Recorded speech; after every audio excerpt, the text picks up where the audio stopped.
कहानी की शुरुआत होती है एक शांत, अलग थलग और बेहद खूबसूरत उपनगरीय इलाके में बने एक आलीशान 2 मंजिला मकान से, जहां टॉम और एलिसन नाम का एक शादीशुदा जोड़ा रहता है। बाहर से देखने पर किसी भी इंसान को उनका जीवन बिल्कुल आदर्श, व्यवस्थित और खुशहाल लग सकता है। उनके पास एक बड़ा घर है, आर्थिक स्थिरता है और समाज में एक सम्मानजनक पहचान है। लेकिन इस चमकदार और खूबसूरत दिखने वाली जिंदगी के पीछे की असली हकीकत बेहद कड़वी, ठंडी और दमघोंटू है। टॉम और एलिसन की शादीशुदा जिंदगी लंबे समय से भावनात्मक रूप से पूरी तरह बिखर चुकी है। टॉम एक आत्ममुग्ध, अहंकारी, सख्त और अपनी पत्नी को हर बात पर नियंत्रित करने वाला पति है। वह एलिसन को कोई सम्मान नहीं देता, उसकी राय को तुच्छ समझता है और घर के हर छोटे बड़े फैसले में खुद को मालिक समझकर हुक्म चलाता है। दूसरी तरफ एलिसन एक बेहद दबी हुई, सहमी और अपनी पहचान खो चुकी महिला बन चुकी है। वह रोज सुबह उठकर घर का काम करती है, टॉम के ताने सुनती है और अपने भीतर की उदासी को चेहरे पर एक फीकी मुस्कान के पीछे छुपाए रखती है। उनके रिश्ते में न कोई प्यार बचा है, न सम्मान और न ही कोई आत्मीयता। एक शनिवार की सुबह जब दोनों अपने घर में मौजूद होते हैं तो अचानक उनके शांत जीवन में एक भयानक तूफान दस्तक देता है।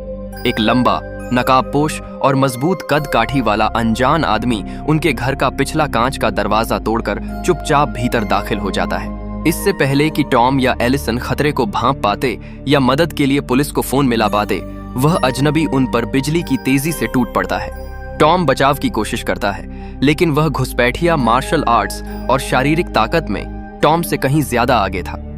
वह कुछ ही पलों में टॉम को बुरी तरह पीटकर फर्श पर गिरा देता है, उसके चेहरे पर वार करता है और उसे अधमरा कर देता है। एलिसन खौफ के मारे चीखती है, लेकिन वह अजनबी एलिसन के मुंह पर टेप चिपका देता है और उसके हाथ पैर बांध देता है।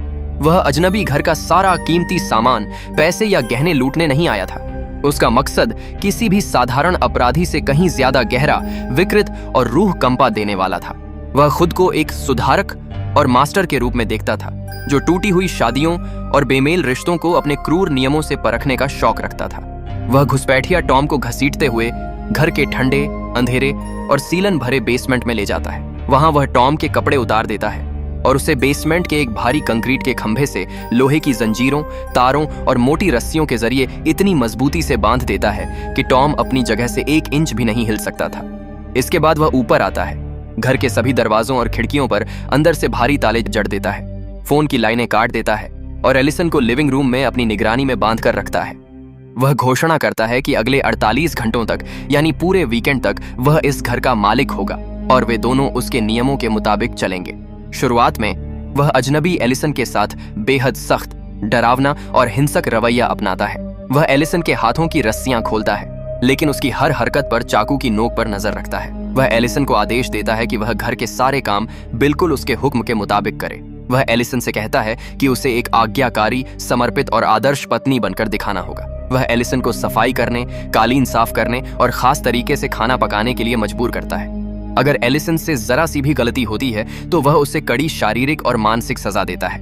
लेकिन दिन ढलने के साथ साथ उस अजनबी का सबसे भयानक साइकोलॉजिकल खेल यानी माइंड गेम शुरू होता है। वह हर कुछ घंटों बाद बेसमेंट में उतरता है, जहां टॉम भूख, प्यास और ठंड से कांप रहा होता है। वह अजनबी टॉम के सामने बैठकर उसके साथ एक अजीब सी बातचीत शुरू करता है। वह टॉम को उसकी मर्दानगी की कमजोरियों, उसकी शादीशुदा नाकामियों और एलिसन के प्रति उसके सालों के रूखे और जालिमाना बर्ताव के लिए ताने मारता है। वह टॉम से पूछता है कि तुमने इस खूबसूरत और समर्पित औरत को सिर्फ अपनी दासी क्यों बना रखा था? तुमने कभी उसकी आंखों में झांककर उसका दर्द क्यों नहीं समझा? टॉम जंजीरों में बंधा हुआ सिर्फ लाचारी से गुर्राता है और गालियां बकता है, जिस पर वह अजनबी टॉम को और ज्यादा शारीरिक यातनाएं देता है।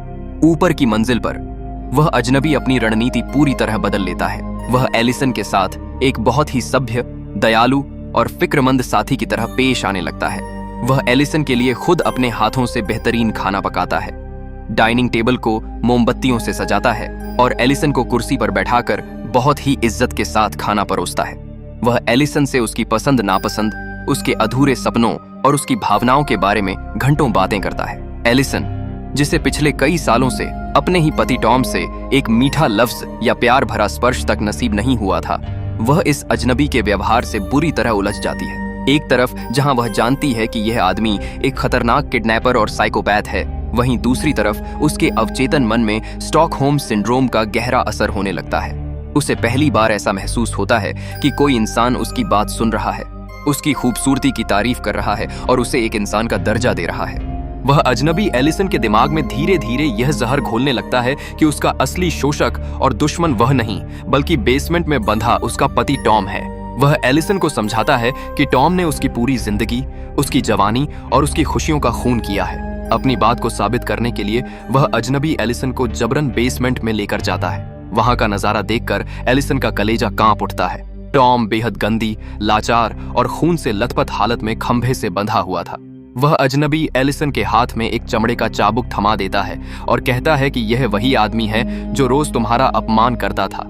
आज तुम्हारे पास अपनी हर जिल्लत और हर दर्द का हिसाब चुकता करने का मौका है। टॉम अपनी फटी आंखों से अपनी पत्नी को देखता है और गिड़गिड़ाते हुए मदद की भीख मांगता है, लेकिन एलिसन के चेहरे पर उस वक्त खौफ, गुस्सा और सालों की दबी हुई नफरत का एक अजीब सा मिश्रण दिखाई देता है। वह अजनबी के प्रभाव में आकर टॉम पर अपने गुस्से का इजहार करती है।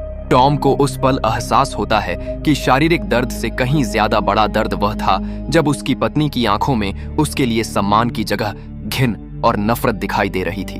दोनों के बीच बचा खुचा विश्वास और रिश्ते का धागा हमेशा के लिए टूटकर बिखर जाता है। रविवार की रात आते आते खेल अपने सबसे चरम और खूनी मोड़ पर पहुंच जाता है। वह अजनबी तय करता है कि अब इस नाटक का अंतिम फैसला करने का वक्त आ गया है। वह एलिसन को तैयार करता है, उसे एक सुंदर पोशाक पहनाता है और बेसमेंट में ले जाकर टॉम के ठीक सामने खड़ा कर देता है। वह अजनबी अपनी जेब से एक बहुत ही तेज धार वाला बड़ा चाकू निकालता है और उसे एलिसन के कांपते हाथों में थमा देता है। वह एलिसन की आंखों में आंखें डालकर धीमी और सम्मोहक आवाज में कहता है कि अगर तुम्हें इस सड़ी हुई, झूठी और घुटन भरी जिंदगी से हमेशा के लिए आजाद होना है तो तुम्हें अपनी पुरानी जिंदगी को अपने हाथों से दफनाना होगा। वह एलिसन को हुक्म देता है कि वह चाकू सीधे टॉम के सीने में घोंप दे और इस रिश्ते का हमेशा के लिए खात्मा कर दे। टॉम खौफ के मारे चीखता है और एलिसन के आगे अपनी जान की भीख मांगता है।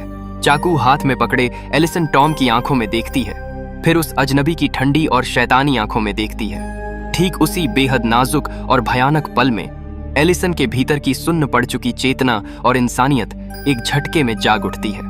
एलन को समझ आ जाता है कि टॉम भले ही एक बुरा, अहंकारी और लापरवाह पति था, लेकिन यह अजनबी कोई मसीहा नहीं, बल्कि एक बेहद खतरनाक, विकृत और दरिंदा है जो सिर्फ अपनी सनक पूरी करने के लिए उनके दिमाग और इंसानी रिश्तों के साथ खिलवाड़ कर रहा था।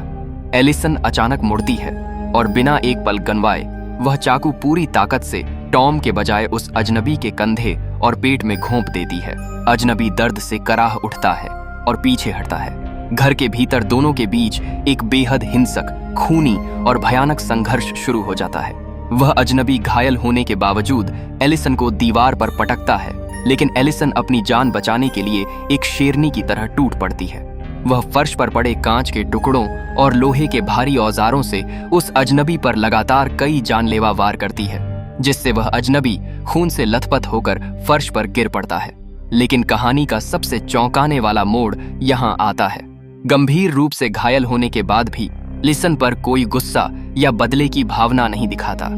वह जमीन से उठता है, अपने घाव को दबाता है और एलिसन की तरफ देखकर एक बहुत ही ठंडी, रहस्यमयी और भयानक मुस्कान देता है। वह धीमी आवाज में कहता है कि मेरा काम पूरा हो चुका है, अब तुम दोनों कभी पहले जैसे नहीं रह पाओगे। अजनबी बिना कुछ और कहे खून के निशान छोड़ता हुआ धीरे धीरे घर का मुख्य दरवाजा खोलता है और बाहर रात के घने सन्नाटे और अंधेरे में हमेशा के लिए गायब हो जाता है।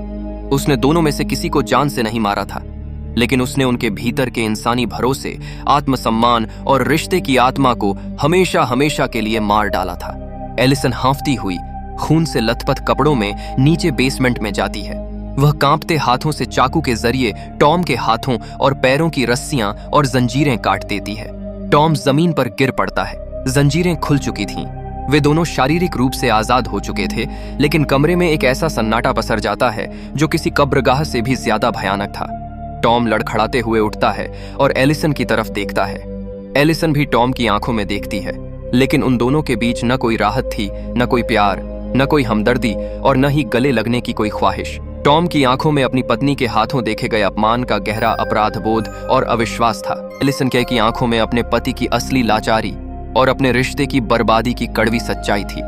वे दोनों अब कभी एक दूसरे का सामना पहले की तरह नहीं कर सकते थे। उनका घर, उनकी शादी और उनका पुराना वजूद उस अजनबी के 48 घंटे के खूनी खेल में पूरी तरह जलकर राख हो चुका था। वे दोनों एक ही छत के नीचे एक दूसरे के बिल्कुल करीब खड़े थे, लेकिन उनके बीच मीलों लंबी एक ऐसी खाई खिंच चुकी थी जिसे दुनिया की कोई ताकत कभी नहीं भर सकती थी। और दोस्तों, इसी खौफनाक, परेशान कर देने वाले और गहरे साइकोलॉजिकल अंत के साथ समाप्त होती है 2014 की psychological thriller film deadly virtues, love, honour, obey. यह फिल्म हमें एक बहुत ही कड़वा सबक देती है कि जब किसी रिश्ते में प्यार और सम्मान की जगह सिर्फ दिखावा, अहंकार और दमन ले लेता है, तो वह रिश्ता बाहर से आने वाली किसी भी बुराई के सामने ताश के पत्तों की तरह ढह जाता है। आपको इस फिल्म की यह अजीब, डार्क और दिमागी कहानी कैसी लगी? अपनी राय नीचे कमेंट्स में जरूर शेयर करें। अगर आपको यह विस्तृत हिंदी रिकैप पसंद आया हो तो वीडियो को लाइक करें, अपने दोस्तों के साथ शेयर करें और ऐसी ही बेहतरीन और अनोखी थ्रिलर फिल्मों के रिकैप्स के लिए हमारे चैनल को सब्सक्राइब करना न भूलें। मिलते हैं अगली रोंगटे खड़े कर देने वाली कहानी के साथ। तब तक के लिए अपना ख्याल रखें।